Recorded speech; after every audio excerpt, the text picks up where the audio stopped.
friends, welcome to Vicky's Kitchen. இன்னைக்கு நம்ம crispy fried potato எப்படி செய்யறதுன்னு பார்க்கலாம் வாங்க.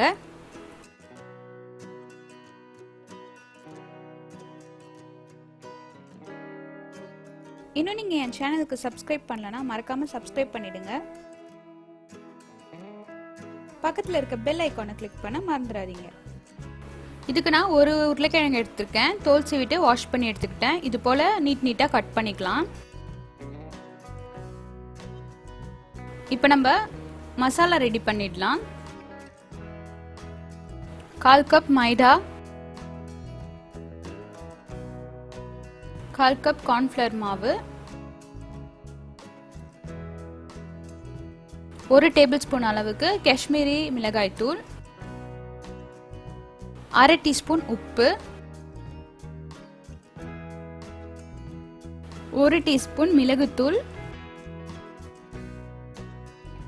1 டீஸ்பூன் கரம் மசாலா,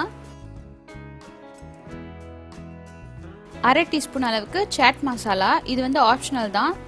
1/2 டீஸ்பூன் அளவுக்கு மேத்தி லீவ்ஸ். இப்போ இது எல்லாத்தையும் நல்லா மிக்ஸ் பண்ணிக்கலாம். 1/4 கப் அளவுக்கு தண்ணி சேர்த்துக்கலாம். இப்போ இதை நல்லா மிக்ஸ் பண்ணிக்கோங்க. மாவு ரொம்ப கெட்டியா இல்லாம பார்த்துக்கோங்க, அப்புறம் பஜ்ஜி மாதிரி ஆயிடும். கொஞ்சம் தண்ணியா இருந்தா ஓகே. நெக்ஸ்ட் நம்ம அவுட்டர் பார்ட்ல நல்ல கிறிஸ்பினஸ் கொடுக்கிறதுக்காக கார்ன்ஃப்ளேக்ஸ் 2 கப் எடுத்துக்கலாம். இப்போ இதை நல்லா நொறுக்கிக்கோங்க.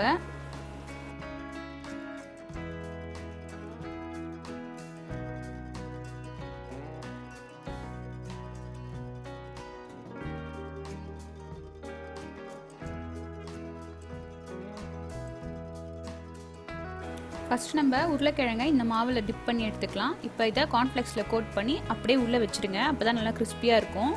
அதே போல் எல்லா உருளைக்கிழங்கும் செஞ்சுக்கலாம். கார்ன்ஃப்ளேக்ஸில் கோட் பண்ணி வெளியே எடுத்துடாதீங்க, உள்ளேயே வச்சுருங்க. டைரெக்டாக ஃப்ரைங் பேனில் எடுத்து போட்டுடலாம். இப்போ நான் கடாயில் எண்ணெய் ஊற்றி வச்சுருக்கேன். எண்ணெய்லாம் சூடானதும் டீப் ஃப்ரை பண்ணி எடுத்துக்கலாம். 2 நிமிஷம் போல் ஃப்ரை பண்ணால் போதும். உருளைக்கிழங்கு நல்லா வெந்து நல்லா கிறிஸ்பியாக கிடைக்கும் நமக்கு.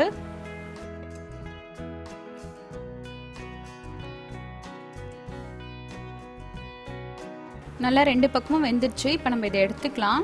டெக்ஸ்சர் நல்லா சூப்பராக கிறிஸ்பியாக இருக்குது. இது ஒரு ரொம்பவே டேஸ்டியான ஸ்நாக்கு. இதை கண்டிப்பாக ட்ரை பண்ணி பார்த்துட்டு உங்களுடைய கமெண்ட்ஸ் என்னோட ஷேர் பண்ணுங்கள். அன்பாக சமைங்க, அழகாக சர்வ் பண்ணுங்கள். தேங்க்யூ.